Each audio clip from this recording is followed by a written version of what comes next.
Olá! Finalmente vamos continuar aquela videoaula que eu postei há quase um ano atrás sobre o território brasileiro.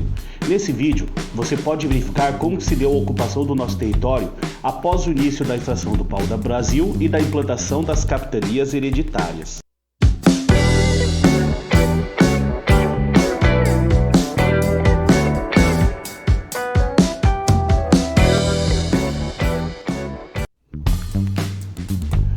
Para estudar a formação e ocupação do território brasileiro nessa segunda parte do tema, vamos analisar como as atividades econômicas aqui instaladas povoou o Brasil. Começaremos pela cultura da cana-de-açúcar, que é a responsável pelo povoamento inicial do território brasileiro. Esse cultivo se deu na região da zona da Mata Nordestina, como podemos ver no mapa. Há duas razões para a escolha dessa área. Primeiro, pela presença do clima quente e úmido propício ao cultivo da cana. E segundo, por ser a parte do Brasil geograficamente mais próxima de Portugal, destino de toda a nossa produção no período colonial.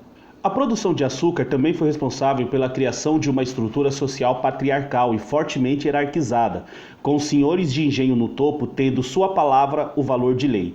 Esses reinavam soberanos sobre os engenhos, estrutura física para a produção do açúcar, conforme a ilustração que você pode observar agora. Abaixo do senhor de engenho estavam sua esposa e filhos, e abaixo deles os trabalhadores. Primeiros os livres, normalmente brancos e mestiços sem posses que viviam como agregados, e segundo os escravizados, que podiam ser indígenas ou africanos. Arrancados de sua terra à força, os africanos eram vendidos como mercadoria. Eles exerciam praticamente todo o trabalho braçal no Brasil colonial.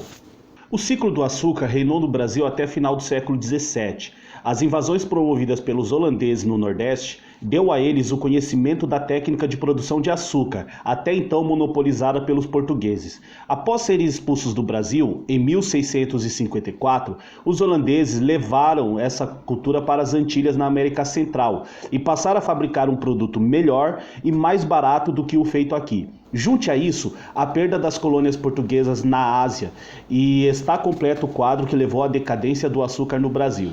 Cabe ressaltar que ele nunca deixou de ser produzido, assumindo apenas papel coadjuvante na economia colonial.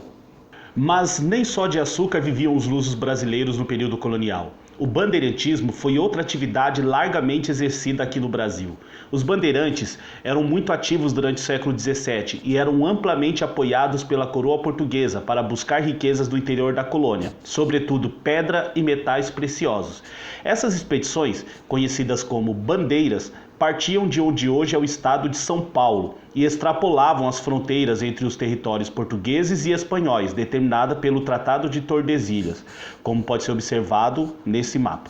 Apesar da busca por metais ser o sonho de consumo desses bandeirantes, eles sobreviviam da caça e venda de indígenas como escravizados, como você pode observar nessa imagem de Debré.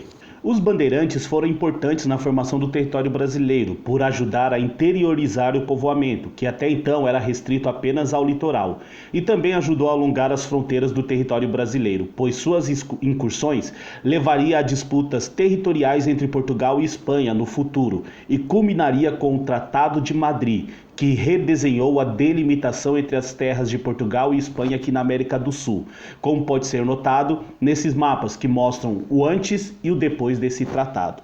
Outras atividades econômicas desenvolvidas aqui ao longo do século XVII também foram importantes, como a pecuária, que era praticada no interior do Nordeste, áreas de São Paulo e no sul do Brasil, e que também contribuíram para a interiorização da ocupação do território e para o nascimento de um mercado interno que até então não existia.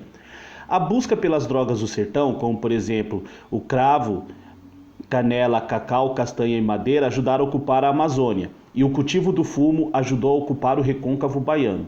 A ocupação do território brasileiro e as atividades econômicas nele exercido ao longo do século XVII podem ser observadas nesse mapa. Olhe com atenção. Muito bem, essa foi a segunda parte da videoaula sobre formação e ocupação do território brasileiro. Espero que tenha sido claro para você que assistiu até aqui. Por favor, peço que curta o vídeo, compartilhe com seus colegas e se inscreva no canal. Se liga que em breve teremos a terceira parte desse assunto, que é muito denso e profundo. Um abraço e até a próxima.